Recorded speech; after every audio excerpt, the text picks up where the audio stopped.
여러 주 전에 우리는 행동하는 사랑만이 하늘에 쌓아진다라는 이야기를 함께 나누었습니다.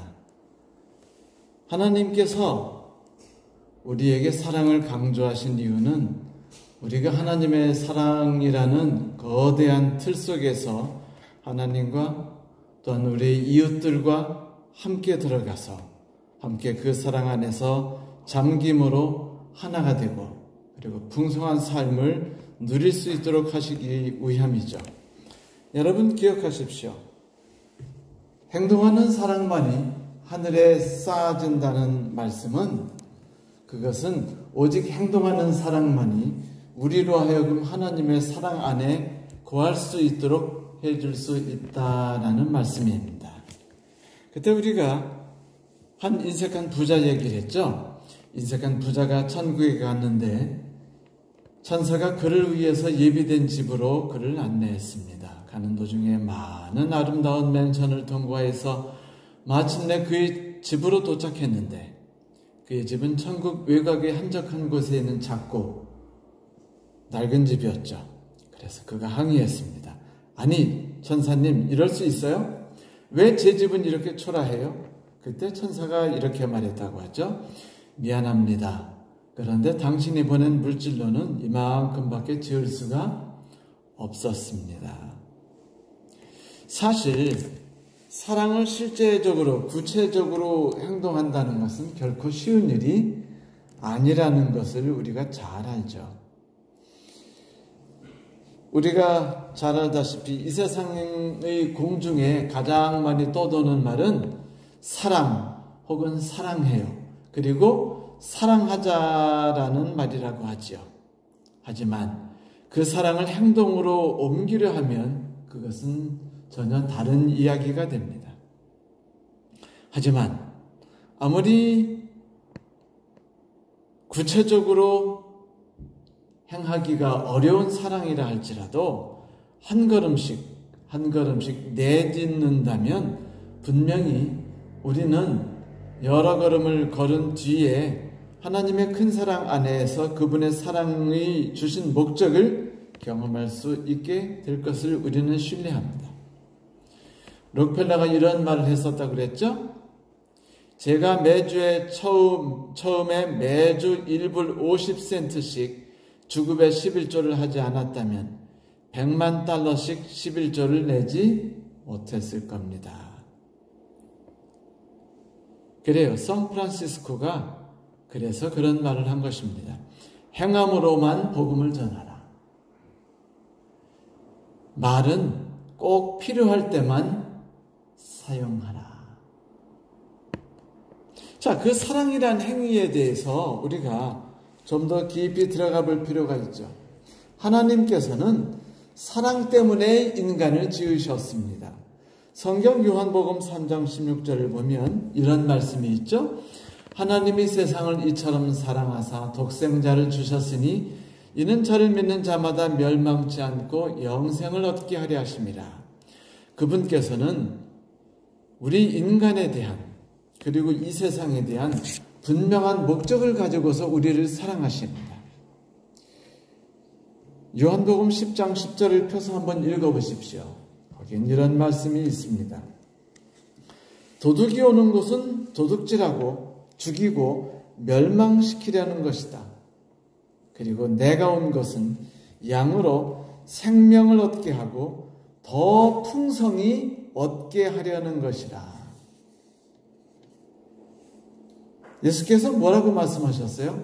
내가 이 땅에 온 목적은 하나인데 양으로 하여금 생명을 얻게 하려 합니다. 그런데 그냥 생명을 얻는 것이 아니라 더 풍성한 생명을 누릴 수 있도록 하려는 것이다. 너무 멋진 말씀 아닌가요?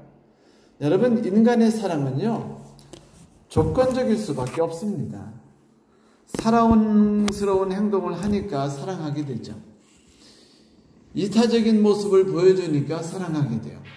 귀여운 모습을 보이니까 사랑하고 순종하는 모습을 보이니까 우리도 마음을 열어서 따뜻함을 내놓게 되죠. 이것이 우리 인간들이 가진 사랑의 특징입니다. 우리가 하나님처럼 무조건적인 사랑을 해야 한다거나 할 수 있다고 해서 우리가 억지로 한다고 그것이 이루어지는 것은 별개의 이야기입니다. 억지로 우리가 아닌 것을 해내려 한다면 영혼과 마음이 해내지 못하는 것은 억지로 할 때 그것은 부조화와 그리고 불균형으로 우리를 채울 수 있게 되죠. 하나님께서 우리에게 사랑하라라고 말하는 것은 하나님께서 처음에 말씀하신 대로 생명을 얻게 하고 그것을 더욱 풍성히 얻게 하려 함의 목적이 있다는 것을 우리가 생각하고 그것을 기준으로 해서 이해를 해야 할 것입니다. 하나님께서는 우리가 하나님의 사랑에 반응하는 것과 하나님의 도구가 되어서 우리가 누군가의 필요를 채워주는 일을 통해서 조금씩 자연스럽게 하나님의 사랑의 영역 안에서 삶을 즐기고 풍성한 삶을 누릴 수 있도록 계획하셨어요. 그리고 그분의 사랑 안에 거하려 하는 모든 자들이 그것을 영위할 수 있도록 인도하고 계십니다.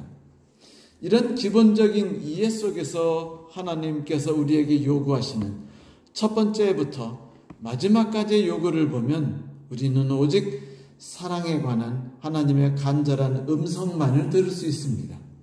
다시 말해서 창세기부터 계시록까지 아버지가 우리에게 주시는 명령은 오직 하나, 사랑이죠.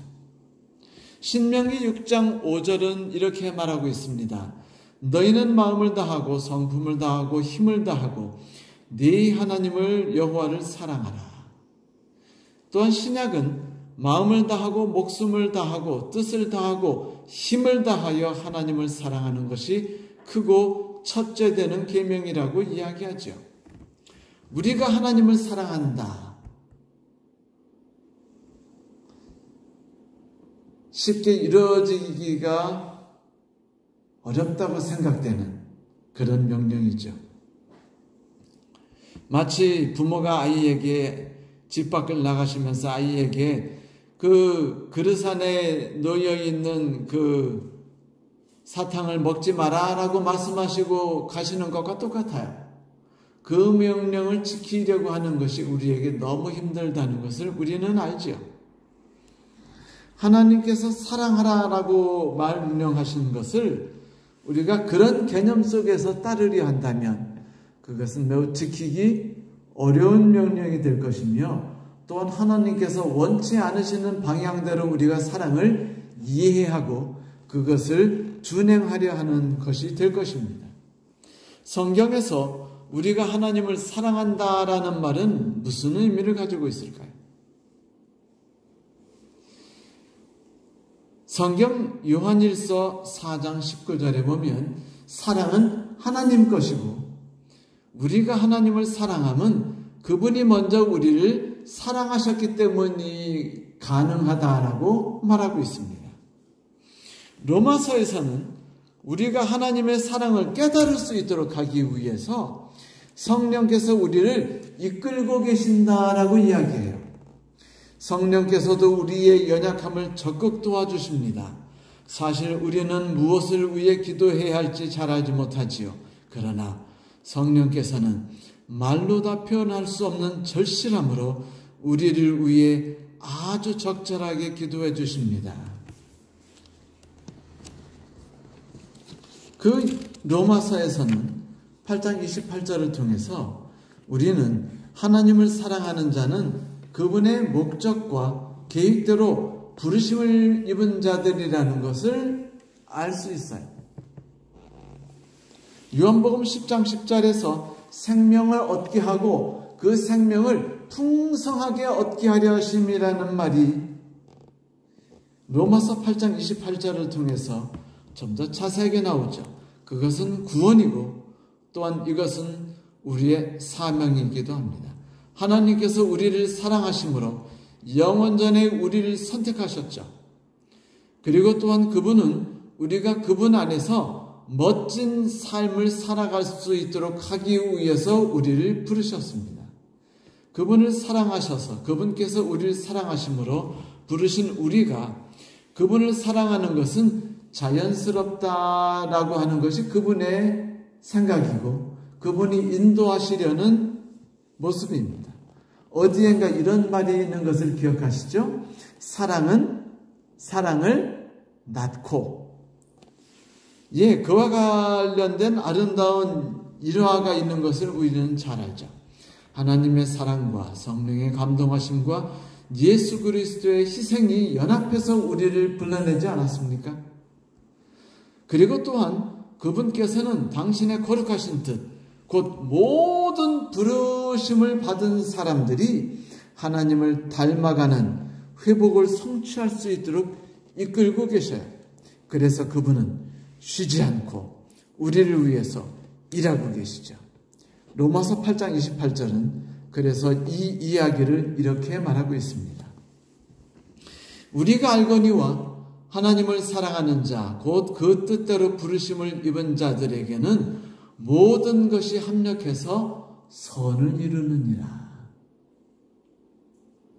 하나님께서는 당신이 선하신 목적을 가지고 부르신 우리를 위해서 우리의 삶 주변에 일어나는 모든 일들이 합력해서 선을 이루도록 역사하셔요.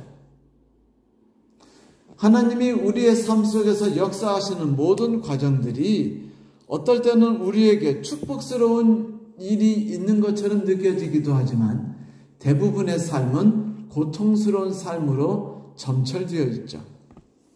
심지어는 우리가 겪고 싶지 않았던 다양한 고통스러운 일들이 하나님을 따라 살고자 하는 모든 사람들이, 그분을 닮아가고자 하는 모든 사람들이 경험하고 있습니다. 다윗은 그 고통스러운 삶에 대해서 이렇게 말했어요. 고난을 당하는 것이 내게는 유익이라. 이로 말미암아 내가 주의 율례를 배우게 되었나이다. 시편 119편 71절에 있는 말씀이죠. 고난을 당하기 전에는 내가 그릇 행하였더니 이제는 주의 말씀을 지키나이다. 시편 119편 67절에 있는 말씀입니다. 결국은 다윗이 하나님의 말씀을 준행하게 된 것은 하나님의 인도하신 섭리에 의해서 자연스럽게 그가 하나님의 계명을 지키고 그분의 사랑 안에서 거하며 그분의 사랑을 행할 수 있는 자가 되었다는 것이죠. 창세기 50장 20절에는요. 이것을 충분히 경험한 요셉이 형들에게 이렇게 말하는 글이 나타납니다. 당신들은 나를 헤아려 했으나 하나님은 그것을 선으로 바꾸사 오늘과 같이 많은 백성의 생명을 구원하게 하시려 하셨습니다.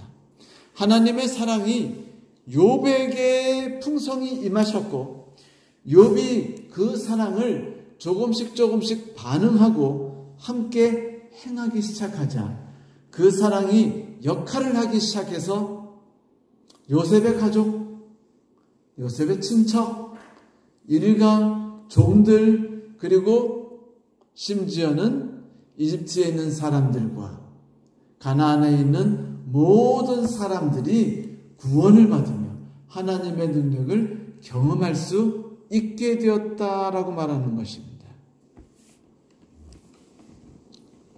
악도 선으로 바꾸시는 것이 하나님의 능력이라는 것이죠.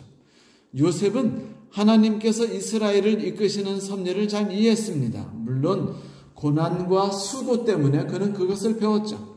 하지만 그가 그 고통 속에서 무너지지 않도록 붙드신 분은 하나님이십니다. 하나님의 사랑이에요.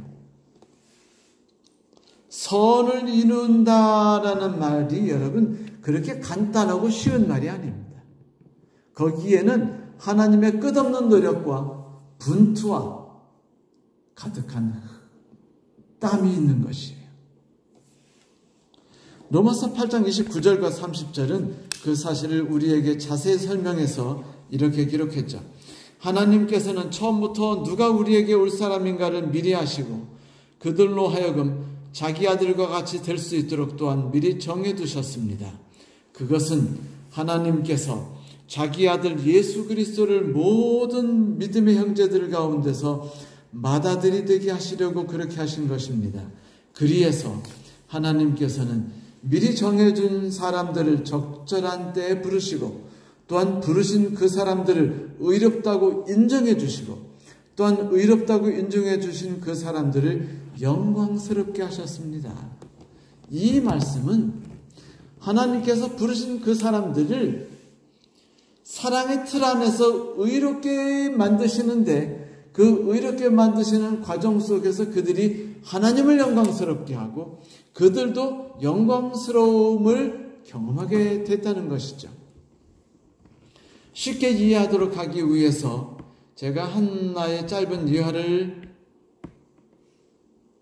여러분들에게 소개해 드릴까 합니다. 자기 아들을 남미에 선교사로 보낸 한 어머니가 계셨어요. 그 아들이 남미 안데스 산맥 깊은 산속에 사는 원주민들에게 복음을 전하기 위해서 경비행기를 타고 가고 있었죠. 그런데 일기가 갑자기 나빠지면서 그 비행기가 시야를 잃어버리고 높은 산 중턱에 부딪혀버리는 사고가 났습니다. 그 비행기에 탄 모든 사람들이 그 사고로 죽었습니다. 사람들이 그곳에 가서 혹시 살아있는 사람이 있는지 수색하고 싶었지만 워낙 험지라 당장에는 아무도 들어갈 수가 없었어요. 젊은 선교사 부부를 잃어버린 그 어머니는 말로 표현할 수 없는 힘든 고통을 당했습니다. 하나님을 위해, 하나님의 일을 위해 오지로 가서 선교 사역을 감당하고자 했는데 왜 그런 아들을 그렇게 죽게 했는지 의미도 없이 그렇게 하신 하나님을 이해하기 어려웠어요. 어떻게 하나님께서 내 아들에게 이런 일이 일어나게 하실 수 있을까? 어떻게 주의 일을 위해 헌신한 외동아들을 그렇게 허무하게 의미 없이 데려갈 수 있으실까? 그 어머니는 일찍 세상을 떠난 아들을 생각할 때마다 쉬지 않고 마음이 괴로웠어요. 벌레가 자기의 마음을 파먹는 것 같았습니다. 그러던 어느 날 그 어머니가 남미를 여행하게 되었습니다. 그런데 그 지역의 한 재래식 시장을 걸어가고 있는데 한 장인이 양탄자를 손으로 짜고 있는 모습을 보았죠. 그 손놀림은 매우 능숙하고 빨랐어요. 그런데 양탄자의 한 무늬 술을 넣는 모습이 도대체 무슨 모습인지 알아볼 수 없도록 온갖 종류의 실들이 엉망으로 뒤엉켜 있었습니다. 대체 저 사람이 도대체 무슨 생각을 하고 양탄자를 만드는가 이해를 하지 못해서 궁금해졌습니다. 그래서 쪼그려 앉아서 보는데 한참 오랜 시간이 지난 뒤에 드디어 양탄자가 완성됐죠. 장인은 완성된 양탄자를 뒤집었습니다. 그때 그 어머니는 양탄자를 보면서 순간 놀라지 않을 수 없었어요. 그곳에는 지금까지 한 번도 본 적이 없었던 너무도 아름다운 무늬의 양탄자가 펼쳐져 있었기 때문이죠. 양탄자 한쪽 면밖에 볼 수 없는 사람들은 누구든지 인생이 이해할 수 없는 일이 닥칠 때 절망합니다. 그리고 하나님께서 계획 속에서 일하시고 계시다는 것을 전혀 바라볼 수 없어요.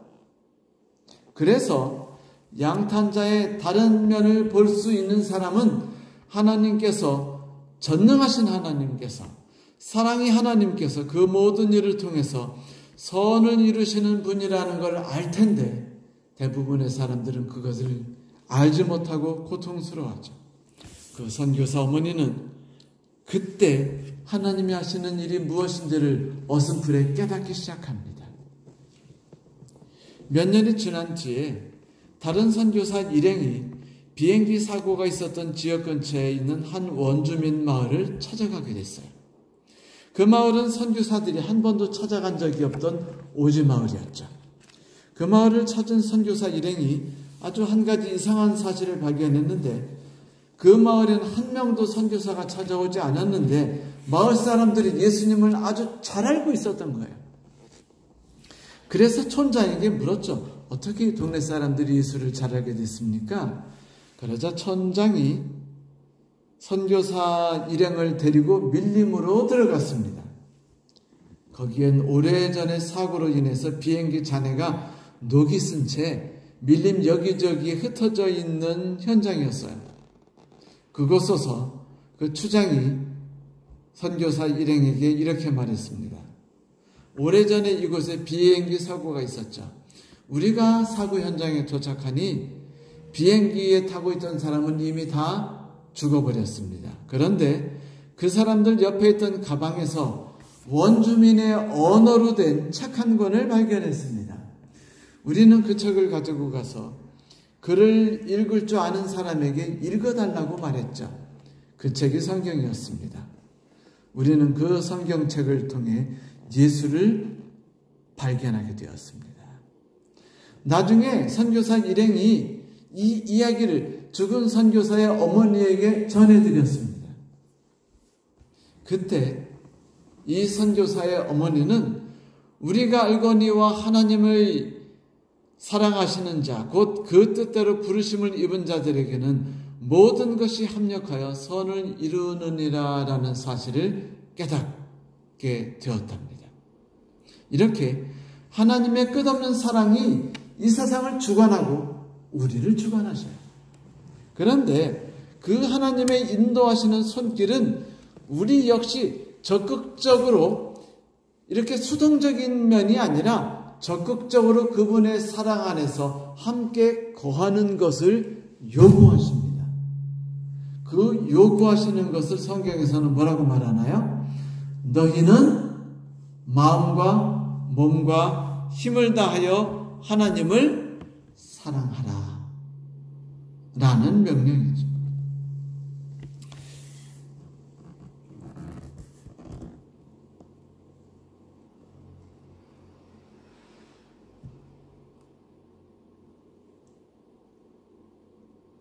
적극적인 사랑. 그런데 여러분, 적극적인 사랑이라는 것은요, 느껴보고 만져보고 받아봐야만 그것을 할 수 있게 되었어요. 며칠 전에 그 청주에 그 뚝배기 떡볶이를 파는 그 아주머니에 대해서 나왔어요.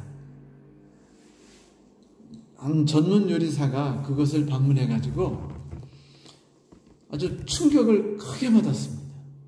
그것은 떡볶이 하나를 만드는데 그 떡볶이를 만드는 시간이 너무도 길고 오랜 시간을 사용하며 일반 요리를 만드는 것보다 훨씬 절차가 복잡하고 많은 것을 준비하는 것이었기 때문이었죠. 이분이 국물 하나를 먹고 감동을 받고요. 그리고 그 소스 고춧가루 양념을 보고 먹어보고서는 충격을 먹고서 그것은 떡볶이가 아니라 하나의 아주 귀한 요리라고 평가를 하고 나갔습니다. 그런데 그 떡볶이는요, 그 아주머니께서 어머니께서 식당을 그 음식점을 운영하셨고 음식점을 운영하시는 데서 같이 일하면서 배운 여러 가지 기술 속에서 떡볶이를 만들 수 있게 되었대요. 그런데 이 어머니의 딸이 있는데 이 딸이 결혼했고 사위가 그 일을 이어받았어요. 사위는 목숨을 걸고 떡볶이 장사를 이어받았는데 어떻게 해서 능력 있는 사람이 될까요? 네, 도저가 됐기 때문이에요. 어머님이 만드신 떡볶이를 먹어봤고 처음부터 만드는 일에 함께 해봤고 그 모든 일들을 해보면서 맛이 어떤 것인지 어떤 식으로 하는 건지 모든 걸 경험했고 한순간 경험한 것이 아니라 오늘 하루 경험했고 내일도 경험했고 1년 경험했고 그 다음에 4, 5년 이상을 경험하다 보니까 이것이 얼마나 귀중한 것인지 얼마나 큰 유산인지를 깨닫게 된 것이에요. 그래서 딸도 사위도 자기 어머니에 대해서 자부심을 갖게 되고 그 다음에 그 일을 사랑하게 됐죠. 떡볶이 만드는 것이 가장 귀하다고 생각하게 되었습니다. 만져보고 느껴보고 경험한 사람들이 그 일을 할 수 있게 되는 것이죠. 느껴야 돼요. 깨달아야 됩니다. 그래서 우리에게는 깨닫는 눈이 필요해요. 세상을 바라볼 수 있는 눈들, 고통이 우리를 찾아오고 고통이 우리를 엄습할 때 그 속에서 하나님의 사랑을 경험하는 눈들을 가져야 되며 그것을 마음껏 누릴 수 있는 능력을 가져야 됩니다. 랍비 가운데 유대인들이 가장 존경하는 아카바가 여행을 하고 있었는데 어둑어둑 땅거미가 내리자 아카바는 마을 아직 입구에 못 들어가고 마을 어귀에 아무도 살지 않는 오두막 한 차례를 발견하자 일단 거기에 묵었어요. 당나귀와 배를 오두막 앞에 메어놓고 방 안에 잠자리를 마련했죠. 잠이 오지 않아가지고 램프를 켜서 이제 책을 보는데 바람이 확 부니까 램프가 꺼져버렸어요. 그래서 속이 상했지만 책 읽기를 단념하고 잠을 청했습니다.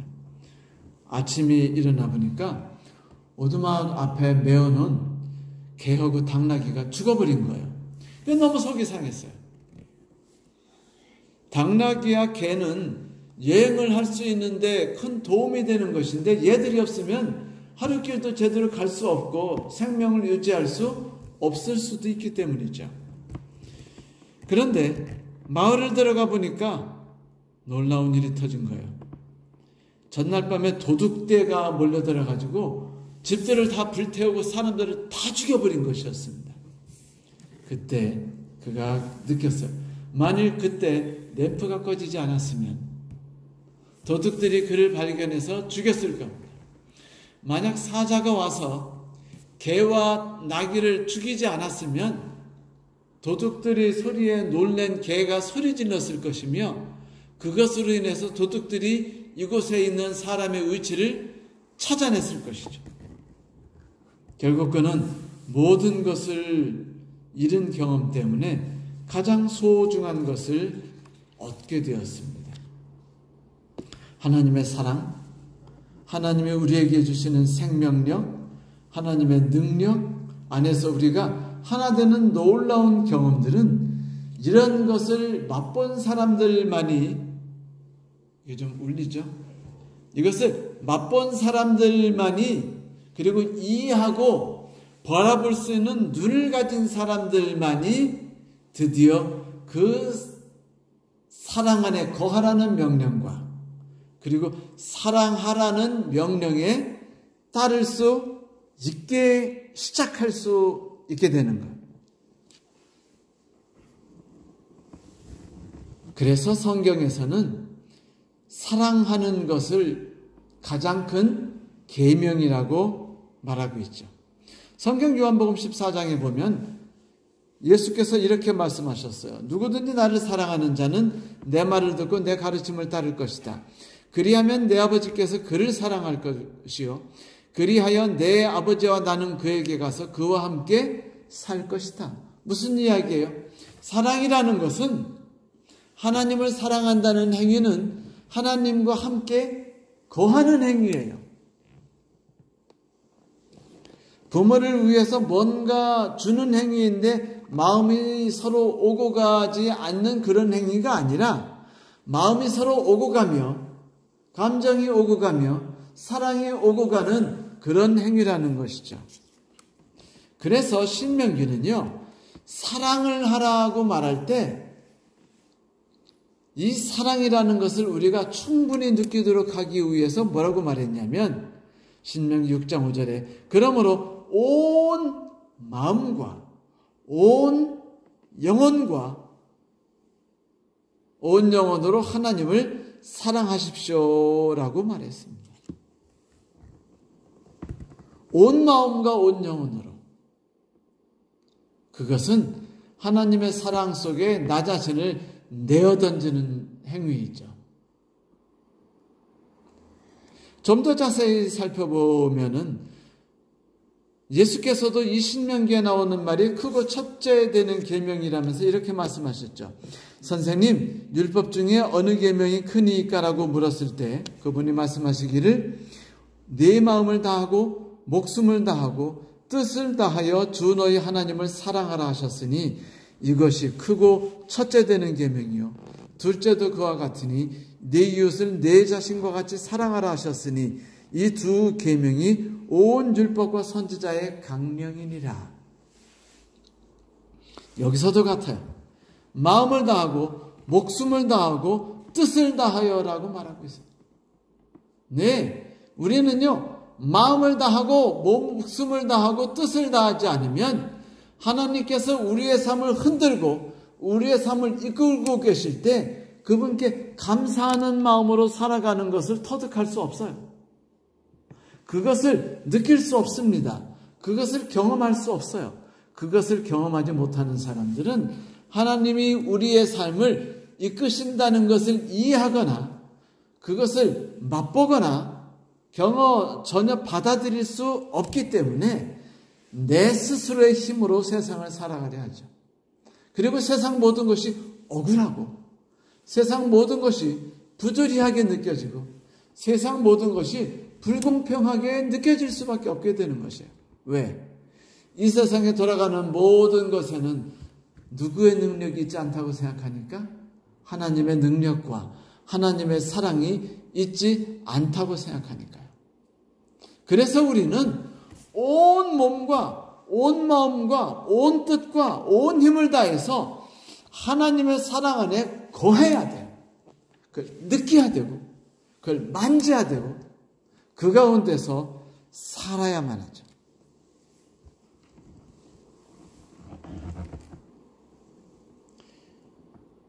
이것이 바로 하나님의 사랑하는 첫 번째 단계입니다. 그런데 하나님을 사랑한다는 것을 구체적으로 어떻게 해야죠? 보이지 않는 하나님을 사랑할 수 있나요? 보이는 어머님을 사랑할 수 있어요. 보이는 애인을 사랑할 수 있습니다. 보이는 아내는 사랑할 수 있어요. 하지만 보이지 않는 하나님은 어떻게 사랑합니까?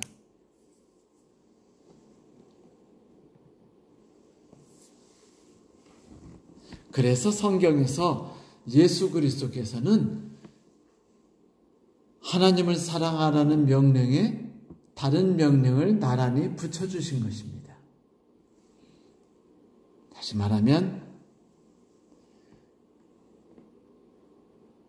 네 마음을 다하고 목숨을 다하고 뜻을 다하여 주 너희 하나님을 사랑하라 하셨으니 이것이 크고 첫 번째 되는 계명이요 둘째는 그와 같으니 네 이웃을 네 자신과 같이 사랑하라 하셨으니 이 두 계명이 온 율법과 선지자의 강령이니라. 한 사람이 목사님에게 물었습니다. 목사님, 하나님은 어떻게 사랑하는 것이지요?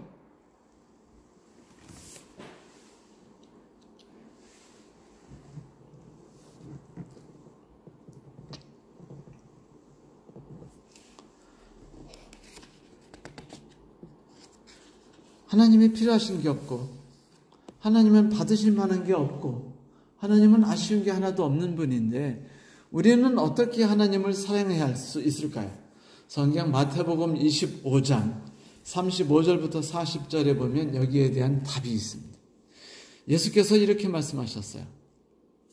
우리가 당신을 언제 사랑했습니까? 라고 물어보자 내가 줄일 때 너희가 먹을 것을 주었고 목마를 때 마시게 하였으며 나그네 되었을 때 영접했고 벗었을 때 옷을 입혔고 병들었을 때 돌아보았으며 옥에 갇혔을 때 와서 보았느니라.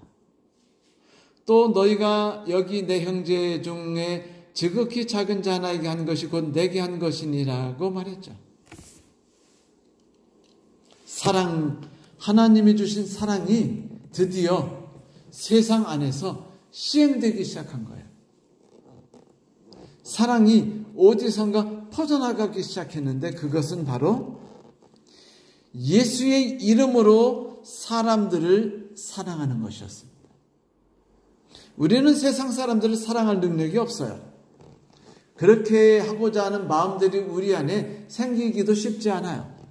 그래서 우리는 먼저 하나님이 우리를 철저하게 그분의 섭리 가운데 이끄신다는 걸 경험해야만 하죠.